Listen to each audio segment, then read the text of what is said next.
এখন মিডিল লেনে যাব, কিন্তু যেহেতু পেছন থেকে গাড়ি আসছে আমি কিন্তু মিডিল লেনে যাচ্ছি না। দেখুন আমি আমার এই লেনটা ধরেই আমি চালাচ্ছি।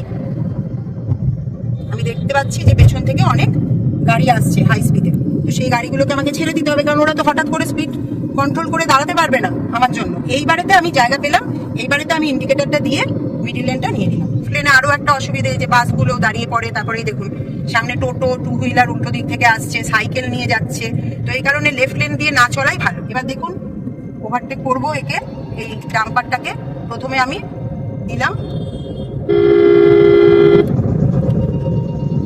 ডিপার, তারপরে হর্ন এবং তারপরে ওভারটেক করলাম। করে দেখুন এবার আমি মিডিল লেনে যাব, কিন্তু যাওয়ার আগে আমি দেখে নিলাম যে আমার ওয়ারভিএন চেক করে নিলাম যে ডাম্পারটা একদম আমার থেকে অনেকটা পেছনে আছে। তারপরে আমি ইন্ডিকেটর দিয়ে লেনটা চেঞ্জ করলাম। এখন 2-1 সেকেন্ড বাঁচাবার জন্য ভুলভাল ডিসিশন নিয়ে ফেলবেন না। 2-1 সেকেন্ড এমন কিছু মূল্যবান নয় যে যেটার জন্য প্রাণের ঝুঁকি নিতে হবে।